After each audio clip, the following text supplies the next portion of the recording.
This is January 15th, 2003. We're speaking today with Mr. Frank Anello. And Mr. Anello, we'll start today if you'll tell us about your name and rank in the service as far as where you served, when you went into the service, and all that. Yeah. Well, I worked at General Motors before I enlisted. Okay. And then when the war broke out, I enlisted. And then I went to service school in Chicago, boot camp they call it, in Chicago. Okay. And from there, well, I went right on board the USS Bunker Hill Okay. in Boston, Massachusetts. And this was in the Navy. Yeah. And that was in 1942? Ma'am? 1942, correct? Well, actually, I went aboard a lot before then. Okay. Oh, wait a minute, I take that back. No, I went aboard in 43. Okay. But see, all the time it was built, we went through all the ship to learn all about it, because I was a shipfitter, say. And then after they put the ship in commission, we went through the Panama Canal and went to San Diego, California, and picked up all the planes and 5,000 Marines, and we headed for Guadalcanal. What's the job of a ship fitter? Actually, honey, it's repairman, Okay. welder and damage control. So anything that basically goes wrong. Anything with the hull of the ship. Okay. Yeah. They had mechanics and stuff for the airplanes, but we just, anything that pertained to the hull of the ship, we worked on. How many ship fitters would be on a ship? About 100. About 100. Yeah. Okay. We had 3,500 men aboard altogether.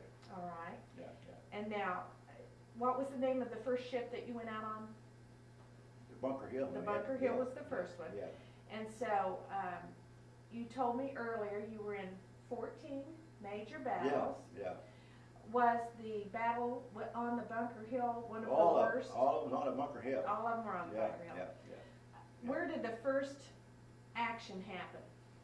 Well, I would say Rabaul. Okay, where's that located? Right there by Guadalcanal, not too far, Okay. Guadalcanal. What happened? Well, well, actually, there's about, I would say there's pretty close to 100 jet bombers come out after us. And there was 5 carriers in the task force. And, of course, they dropped their torpedoes, you know. And the captain, the first action when he was in, them torpedoes was coming sideways to the ship. And the captain made a real sharp turn and headed right into them torpedoes. And the torpedoes went down alongside the ship.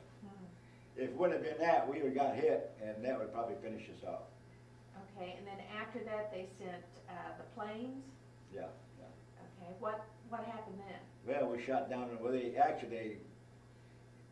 sunk a lot of Jap transport planes and stuff like that, see, that's what we done. Okay. And then when they was going to someplace else, the first thing to do is send these planes in and soften up for the landings, for the Marines and stuff to go in, say. Okay. Yeah, yeah. And then after that, what was your next combat experience? Well, then we go to another island that's ready to get Okay. bait, say. The short step, it started at Guadalcanal and ended up at Okinawa. Okay, Okinawa, we got hit with 2 suicide planes, and that finished us off, say. all right. Yeah. So you were dropping off troops on all these islands? Yeah. And then you would just go to the next island? Right, right. Okay, so from the time that you left port until the time you got to Okinawa, how long was that? Well, from the time we started at Guadalcanal until we hit Okinawa, well, that's a couple years. Okay, so you would be mostly at sea and Yeah. then just shortly there on shore to drop, near shore to drop them off? Oh, yeah, yeah. Okay. Did you have to take enough rations to last them for quite a long period of time? Well, we went to Alaska and Okay. jumped and got we got the Japs out of there too. Okay. But see, we went to Pearl Harbor for some minor repair. And while we was there, though, I guess the admiral must have got orders to go to Alaska. And it was we had our summer clothes on, and it was January when we went up there like the froze. We was up for about a month, and we sunk a lot of their ships. And then, of course, we come back and went to the South Pacific again, say. What part of Alaska? Well, right there at the Aleutian Islands. At Attu? Yeah, Aleutian Islands, yeah, yeah. Okay. Yeah. So at that time, was that under Japanese Yeah, occupation? yeah, yeah, yeah, Okay. yeah, yeah. So They didn't get any further than that, though. was there also Army forces present?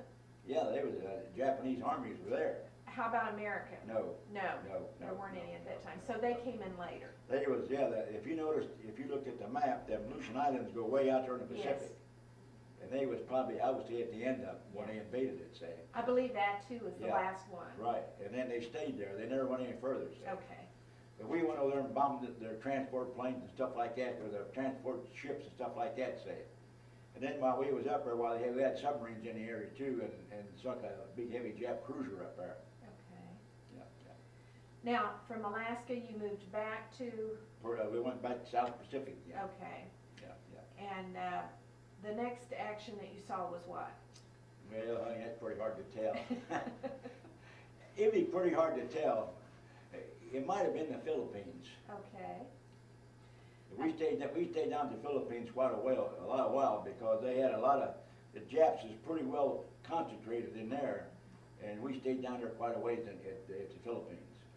how many Navy vessels were traveling in your group? Well, I would tell you it's 5 big carriers, Okay, and the only thing that traveled with it is the carriers and the destroyers.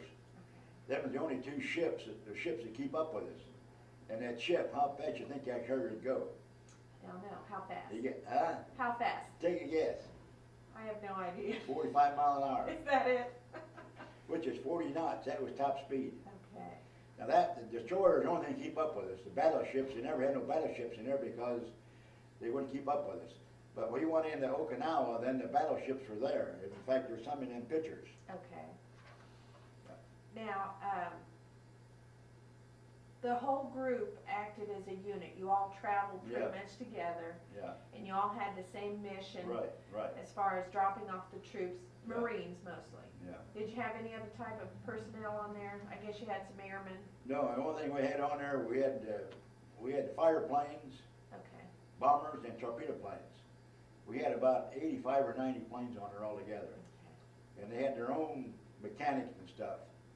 Then about every 6 months, they take them guys off to come in, the pilots and stuff, and bring in new pilots. They'd only stay out there about 6 months. yeah. And the admiral was with us just about all the time. He had 5 carriers altogether, and all them destroyers, about 25 destroyers, say. Okay, And the only reason why they had destroyers were submarines, say. okay, If they had any submarines in the area, we'd know, say. yeah. Yeah, yeah. Now, did you use sonar very much? Yeah, I Okay. didn't. But All the that stuff ships was on did. destroyers. They did. Yeah, yeah. Okay, No, the so, only thing I done, honey, was I took a lot of damage control watches below decks. uh-huh, And then when you wasn't on watch, you'd be working at a shipyard shop, repairing stuff, say. mhm, If they had a water main leak or something like that, well, we fixed it. okay, Then a lot of times if you had something to build, we'd build it, say. yeah. Yeah, yeah. It was interesting work. And did you have to continue that when you got out of the service? Well, I done the same thing at General Motors. Okay. Yeah. Now, if we went back to the Philippines, and then you were in with, you said you were there quite a while. Yeah, yeah. Were they being successful with their objectives? Were they taking the islands pretty much? Oh, yeah, man, yeah. Everything was going well as far as the Oh, yeah, US yeah. movement? See, what we do, like if there's a Japanese base, say, right on the island, the sea, right by the sea, we go in there and bomb it, see, and try to kill as many Japs and blow up as many trenches and stuff as they had, see, to soften them up. And then the invasion troops would go in, see, and invade the place. We done that maybe half a dozen times in the Philippines. See, we was there quite a while. Do you remember any major setbacks? No, No. Okay. So after you went through the Philippines, then you went on to Okinawa? No, well, I would say we might have been. I really don't know. I don't remember that way. I might have a lot of that stuff at home, just exactly the way we went, I don't know. But see, we got the Gilbert Islands and the Marshall Islands and Guam and Saipan back, and then we might have went to the Philippines. I don't know. Okay. See, one from one step to the other. Yes. Okinawa was the last step. That was the last place to go before we invaded Japan. Okay. In fact, when we got hit, we was only about 50 miles from Japan. Did you have plans to invade Japan there? Ma'am? Did you have plans to be in on the invasion of Oh, Japan? I don't know. You don't know that? Stuff. I don't know. Okay. No. That was up to the big shots. Uh-huh. So when you were in between and just on the ocean, day to day, what was your life like? Did you have a normal routine when you weren't involved in an invasion or an attack? No. The only thing we done is something went wrong with the ship, we worked on it. Okay, so That you was were it. like a maintenance Yeah. standby person? Yeah. Okay. Then we stand a lot of damage control watches. Okay. Now, what happened when you got to Okinawa? Well, honey, I don't know. We was in Okinawa. Well, actually, the Franklin got hit. I seen it get hit. That was another big carrier. It got hit pretty bad. In fact, I think there's a picture of it in one of them wood spots there. They got hit about a week before we did. And then about a week later, we got hit the same way. And of course, that finished us off. And exactly what happened? You said you got hit by kamikaze planes. Yeah. You said there were two. Yeah. And tell me a little bit about that day. What was going on? What happened to you that day? Well, actually, I was walking, or I was going to the shipfitter shop when that bomb went off. See, what happened, we got radar on her, but these planes come in about 10 feet in the water and the radar couldn't pick them up. We didn't know they was coming in, see, and they fly right into you. Suicide planes, more or less, say. And like I said, it just like me walking across the deck and that bomb went off right above my head, see, didn't know what happened. Of course, it knocked me down and bruised me pretty bad, and I got that piece in my shoulder. And I got back in the shipfitter shop, and we run in there because a lot of them planes was exploding, all that gasoline was running down on us. See what I mean? Yes. So we got in there in the shipfitter shop, closed them doors, and it got so hot in there, it burnt the paint right off the walls. Oh, my. So a friend of mine was on a big gun turret right above us, and I told him to throw us a rope so we could get out. So we crawled out through a porthole and got up on a gun turret, got up on a flight deck, and that's when he took my picture. And I know the cameraman knows, see. Yeah. I done some work for him. Anyway, we all got out all right. Got up on a flight deck. From the flight deck, I had to go down another ladder ahead of the fire and go down to my battle station and put that fire. Where was your battle station? Well, actually, it was on the third floor. Okay. Yeah, which third deck down. Let's put it that way. Okay. We call them decks, not floors. How many decks were on the ship? 16 altogether. 16. Yeah, that's the top. That's gone to the top of the island, and all the way down to the 16 decks altogether. Okay. And what do you remember as far as the way you felt, or were you just terrified? Did you automatically take over your duties? Actually, it just like us here. It didn't seem to bother me a bit. Okay. Well, we done is start fighting the fires and getting guys out of there. See. Now, That was about it.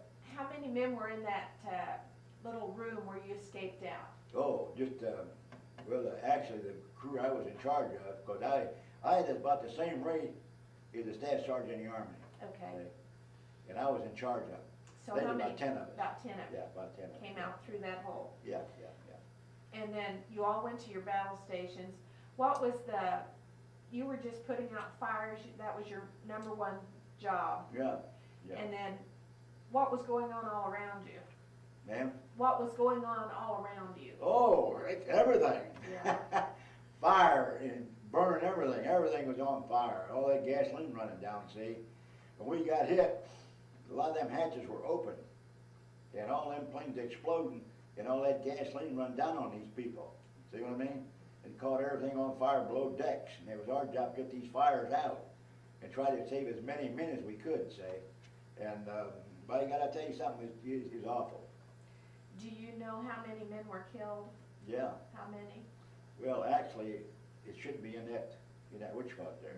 Do you, I think there were 300 and something killed and almost that many wounded, and maybe a couple, 2 or 3 dozen missing. okay. Yeah. So you had the one injury. Did you have any close friends that died that day? Yeah. A real close friend of mine. In fact, the fellow that we went through boot camp together and went on the ship together at Quincy, Massachusetts. That's where he lived. And I got to know him pretty well. Italian fellow, just like me. And I got to know him pretty well. And on the weekends, I'd go home with him because he only lived about 15, 20 miles from where they built the ship, say. And I got to know him pretty well there. He got killed on there. Yeah. See, I was in damage control 1, which is at the forward part of the ship. He was in damage control 4, forward, backwards, say. Okay. And them the guys that got all the smoke. Smoke got him. Okay. He didn't get burned up, but the smoke got him. And then you were talking about your admiral was almost hit, Yeah. and Yeah. he was just near where the plane came down, Yeah. and then he was taken off to another Yeah. ship. Yeah. Okay. What else about that day you want to tell us? Well, I tell you, it was rough. There's nothing I can tell you. Fought the fires. You know, like I said, I had a friend of mine was a fireman, you know, here in Waynesville. Of course, I don't see him here no more. And I showed him some of them pictures, and I said, now you don't know what a fire is. Which he did. He admitted to me. He didn't know what a fire was when I showed him pictures, see. And he just couldn't believe it. Now, how long did it take until that was under control? Well, I would say before we got the fires completely under control, it took, I'd say, a good day. A good day. And then what happened, they pulled, there's a big heavy cruiser pulled alongside of us on one side, and a destroyer pulled, you know, on the other side, and they got fighting the fires with us. Okay. Well, they threw so much water on us, they almost sunk us. Because the hatches were open and all the water was going into the ship. And the ship was starting to capsize. So the captain ordered the ships away because they throwing too much water on us. And we had to pump all that water out to get the ship level again, say. Oh, wow. A lot of hazards you don't think about. There are a lot of hazards you don't think about, Yeah, like with the water. Oh, yeah. And then he made a real sharp turn. Of course, like I said, we were starting to list, see. He made a real sharp turn and throwed a lot of that fire and all that gasoline coming out of them planes and everything into the sea. And stopped a lot of, there's a lot of fire there we didn't have to fight when he done that, see. Oh. Yeah. Huh. Yeah. That's interesting. We had about 100 Marines on there, and they was right underneath these planes when they exploded and the gas burned down in there and killed all of them. It was all in this one particular compartment, see. It got them all. Our living quarters, of course, I wasn't in the living quarters at that time. I was ready to go to the shop and do some work, see. And I was walking right under that bomb when it went off. And that's why, like I said, I can't hear too good. And it knocked me for a loop, and I got a piece of that shrapnel. My shoulder is still in there. But I got into the shop and closed them doors, took as many guys off the hangar they could be killed, you know, because things were really starting to burn, you know. And when I got in there, like we stayed in there, like I said before, until they started burning the paint off the walls, we finally got out. Do you know about how many ships were lost how many planes were lost on the ship? Yeah, I would say 75 or 80 anyway, Okay. maybe more. Out of how many? How many were on there to start? Well, I would say there was pretty close to 40 or 50 fighters on there. And I'd say 25 or 30 bombers and about 25 maybe torpedo planes. So I would say there's 3, 4, 7. Yeah, there's quite a few of them on there.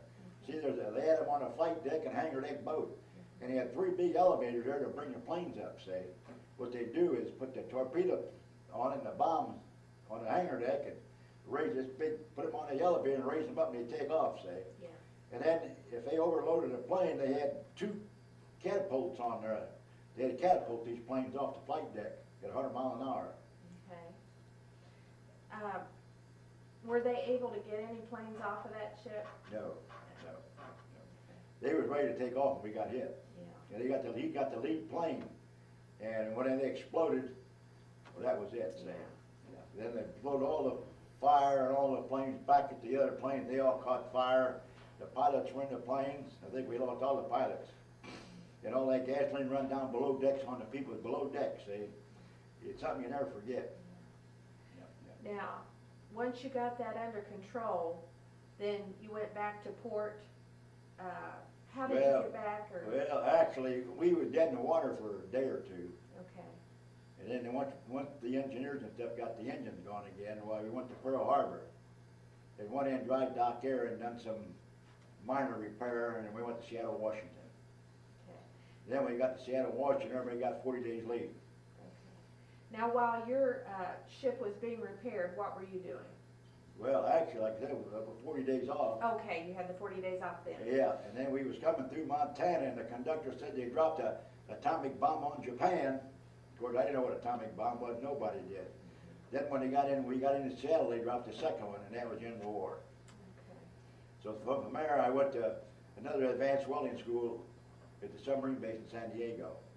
And after I graduated, well, then I got discharged. Okay. Yeah, Now, when you went in, were you married? yeah. No. Okay. You went in, let's see, were you out of high school?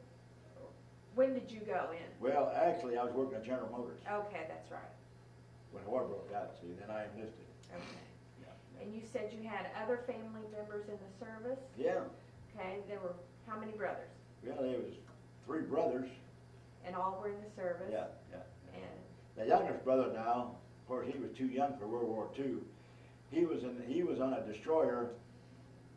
When he invaded what's that country now? They're getting ready to fight too. Not the Arabs over there, but China, Korea. Korea. He was in a Korean War. okay. He's on a destroyer. And then you had another brother in the Navy? I had another brother in the Navy and one in the infantry. Okay, where did they serve? Ma'am? Where did your other brothers serve? Well, actually, the one of them was in Europe, and the one was, actually, we pulled in Ulithi. Of course, you're not familiar with that. And I got an article in that paper that she took. I want you to read that. Okay, He'll tell you all about it. okay. And Actually, we pulled in this big port, and he was on a freighter going to the Philippines. And his plane, there's a ship radio to the ship I was on, that he was on there, and I tried to get permission to go see him, see? But we left, we had to leave, see? So you Ship didn't pulled get out, to we see didn't get a chance to see him. Oh. But there's an article in there. Oh, It was that's in there. interesting.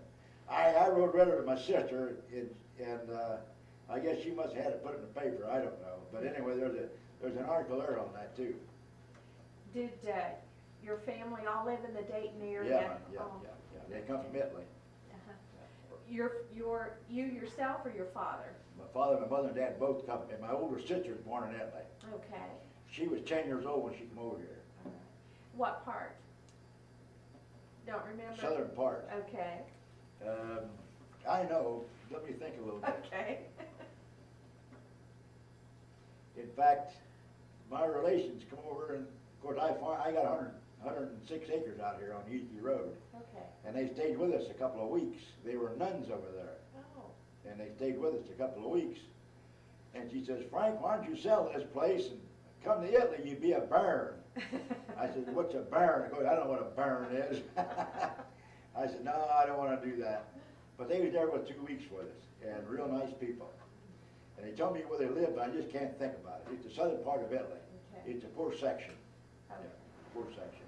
And what did your father think about this, all of this, all you boys going off to war? Well, he was in it for World War I. He knows what it's all about. He came over from Italy and worked at a coal mine in Pennsylvania, and he drafted him and sent him back to Europe to fight. Okay. And while he was older, he got gassed. Oh, my. Yeah. And then, of course, he worked at the NCR, in a coal mine, and when he first went in, when he got out, he moved to Dayton and got a job at the NCR. Okay. Yeah. So he was in the Army then? Infantry. Infantry. Is there a reason that you chose the Navy? Yeah. Is there a reason you chose to go to the Well, Navy? actually, I couldn't find a job when I got out of school. I tried to enlist in the Navy. And just before, I got in, I got a letter from General Motors. So I went to work General Motors instead. But I always had that in my mind, I wanted the Navy. So when the war broke out, I enlisted in the Navy, say. Okay. And all the time I was going, I built up seniority at General Motors. Worked out pretty good. Did you use the GI Bill any? Did you use that as far as education or anything like that when you No. got out? No. Okay. So, did you marry when you came home, or? Oh, yeah. Okay. Yeah. We had 3 kids, and I put all 3 of them through college. Great. In fact, the youngest one, she lasts 8 hours getting a doctor's degree in education. Wonderful. Are they in the area here? Well, they live out there with me, because Okay. my wife passed away. Her girlfriend lives there too. I built an apartment for him there on that farm, say. And my youngest boy, I give him 5 acres, and he built a big $300,000 house back in my woods. And the other boy lives in Springboro. Okay. And they all 3 got good jobs. In fact, that youngest boy of mine, I think it was last year, he made $135,000 working at General Motors. Wow. How do you feel about your time in the service? Well, I loved it. Did you? It was I like the Navy. And I tell you one thing, I try to get a lot of these young kids today, talk to them, about joining the Navy and go to some of the best service schools in the world. When I went in the Navy, I went through some of the best service schools in the world. And by God, let me tell you something. When I went to General Motors, not bragging again, but I did a lot of welding on there, a lot of them guys there could never do. And the bosses loved it. In fact, a lot of times the boss come in here, come on, Frank, I'll buy you a cup of coffee. Well, yeah. You want a donut with that? Well, sure. But he wouldn't do that to the other guys, but he did to me, see. And what he was doing is buttering me up because he had a rough job, say. I said, well, to me it was easy, but he thought it was a rough job, say. And I got along real good with him. Good. Yeah. Is there anything else that you want to talk about? What are some things that you would like to cover today? Well, nothing, actually. Like I said, that's been 50-some years ago, and it's something that you never forget. But, well, I don't know. Like I said, I really don't know. What do you think about, do you think the service is, I know it's different now than then. What do you think is different about it? Well, actually, I really don't know because I never was in the service now. When I was in there, see, they had a lot of good service schools. I would say some of the best in the world. And then when you got out, like my youngest boy, of course, he stayed there with us, until he got what he wanted to do, and they paid for his college education. Now, I don't know whether they still do that or not anymore, but see, they paid for his college education, and he stayed there at home with me. See, of course, if he needed any money, I'd help him, say, but he got 99% of his money from the government going to college, say. Now, the girl didn't go to college, or our service, the oldest boy didn't. But he did. He was in the Vietnam War. Okay. What branch was he? He was in the infantry. Infantry. He was in charge of these K-9 dogs. Okay. He was instructor on a K-9 dog. In fact, the Army wanted him to stay in and send him to veterinarian school, and they turned him down. They turned him. He didn't want to go. Anyway, he graduated from that, and then he come out. Got a job at General Motors and retired. He retired 2 months ago with 31 or 32 years. He got $2,700 a month and $25,000 bonus to take it. Do you ever talk to anyone that you served with? No, I don't know of any. I don't know of any. Yeah. There are some in there that I try to call, but I never could get a hold of. Okay. See, there's 8 or 9 of them that come from Dayton on that ship. Now, I know one real well because I joined the Navy with him at the same time because he worked at GM too, but he got killed. Yeah, he got killed. So. Schiller was his name if you looked on there. Okay. Yeah. And you said that you had a letter there from the president. Yeah. President Truman. Yeah. And what was it about? Well, honey, you read it. But I want you to tell them. I don't know. There's a lot of work on there that, just like when I worked at General Motors, to me it was simple. And when I got on the ship, the work I done was simple. And they got a good write-ups on it, say. That's the only thing I can tell you. Okay. But I've done a lot of work, I tell you that, a lot of good work. Not bragging again, but a lot of good work, or you never would have got that, I'll tell you. Yeah. Because I'll tell you one thing, I took kind of copies of that to convention. I go to convention every year. Okay. In fact, the last one we had was in Boston, Massachusetts, here about 2 months ago. And I took these papers with me, and them guys wouldn't believe it. So that was unusual to get there. Yeah. What's your convention for? Is it for your... Just the guys that, just here and meet the fellas is all. Okay. Is it just your Navy group? Yeah, Okay. yeah, all Navy people, yeah. Okay. Now last year, we was in Portland, Oregon. This last time we went through, it was Boston, Massachusetts. Before that, it was Las Vegas, San Diego, Florida, Baltimore. It's a different place every year, and I go to them all. Great. It's been great. What do you enjoy about that? What do you enjoy about those meetings? Oh, not just talk to the guys, and they have big dinners and that kind of stuff. It's, actually, there's nothing really brought up of what happened. Okay. Just to see the old guys, that's Yeah. all. We're all getting older, and the crowd keeps getting thinner. I would say, I was one of the youngest guys on the ship, and I'm 80, I just turned 80 years old. You figure if I got, getting up there. Yeah, getting up there. Is there anything that we've overlooked that you'd like to add to the tape? No, honey, I wouldn't think so. Okay. Nah. All right. Well, thank you very much, Well, yeah, Mr. Anello, yeah. for coming in. I hope it ain't boring you, that's all. No, not at all. I'll turn it's this something you off. never forget, you know? Oh, yeah.